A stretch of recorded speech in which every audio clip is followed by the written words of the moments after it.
87. Original Sin.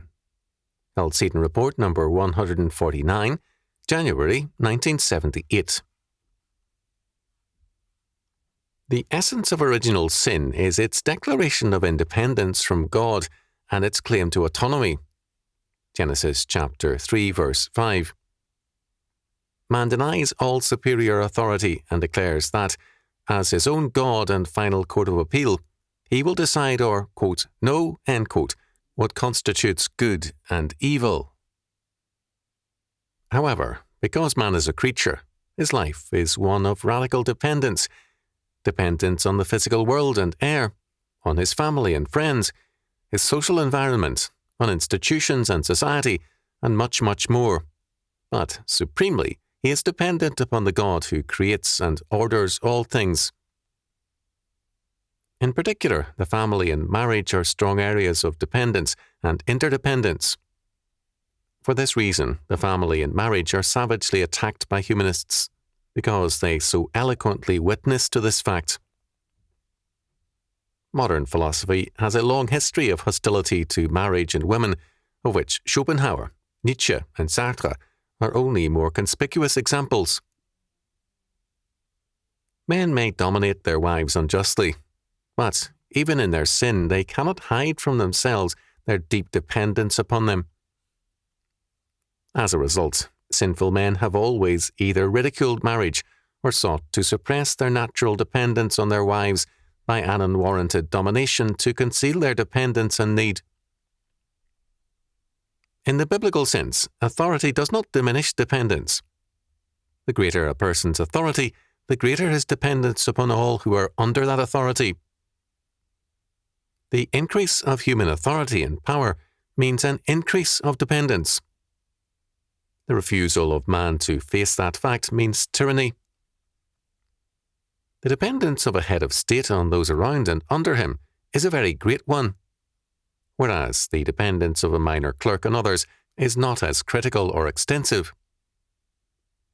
Both the growth of civilization and of authority increase dependency and interdependency. Humanism, however, has sought autonomy, together with power and authority, an impossible union for the creature. One aspect of this quest is the steady assault on women in marriage in the thoughts of ancient and modern humanism. Why can a man safely assert his autonomy when he needs a woman as his helpmeet? One way of, quote, resolving, end quote, this problem has been prostitution. The man, quote unquote, satisfies a physical need without any responsibility. Promiscuity has the same appeal. It meets the needs for autonomy, which, practically, means irresponsibility. The prostitute and the promiscuous girl or woman seek the same goal, a sense of power in exploiting a person without any responsibility towards that person. Another, quote, resolution, end quote, has been to turn marriage into an arena for the fiat will of man, without allowing the woman any voice or authority. First, man declared himself autonomous from God and man.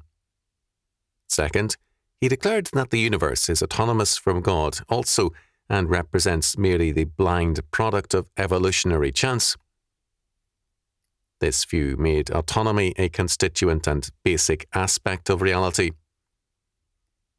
Newtonian science began the enthronement of a cosmos on its own. Later, the very idea of a first cause, long held as a limiting concept, was dropped. The universe needs no cause in the newer view. It is itself whatever cause may be. Third, this doctrine of cosmic autonomy began to affect all men, not philosophers only. It became the doctrine of revolution and, finally, the doctrine of women's rights, children's rights, homosexual rights, and more. Every segment of society began to claim, quote, rights, end quote, divorced from all responsibility and from God's law. The philosophy of humanism came home to the bedroom. Original sin, with its claim to total autonomy, became the justification for every group and class in its revolt against all moral authority. Thus, the various, quote, rights, end quote, movements represent no new social order. They are humanism come to flower. Some of them call attention to legitimate claims and to actual wrongs. They fail to see that these are the products of the very humanism they themselves are embracing. Modern man has been irresponsible. All that the liberation movements usually say is, we too want the privilege of irresponsibility. The idea of autonomy begins with the revolution of irresponsibility from God.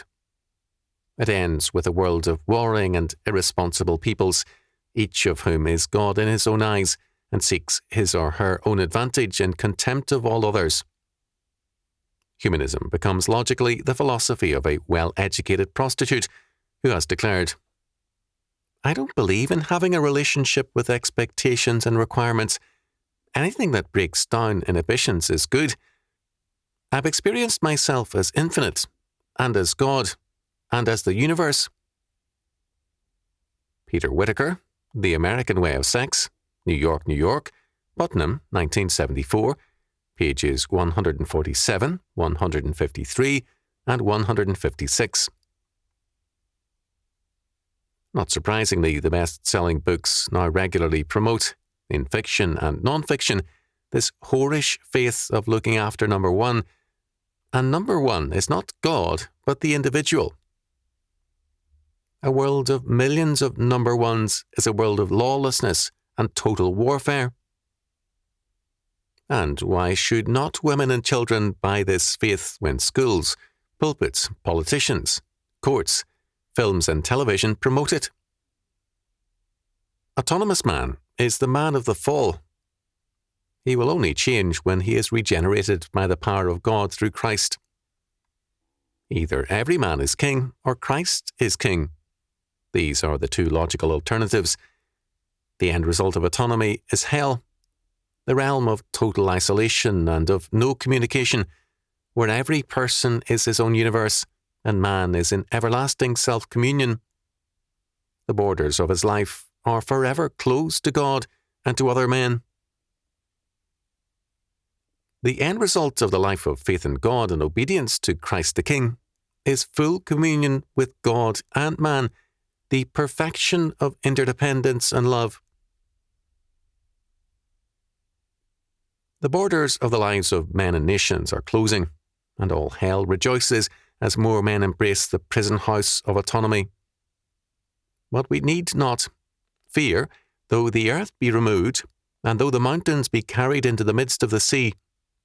Psalm 46, verse 2.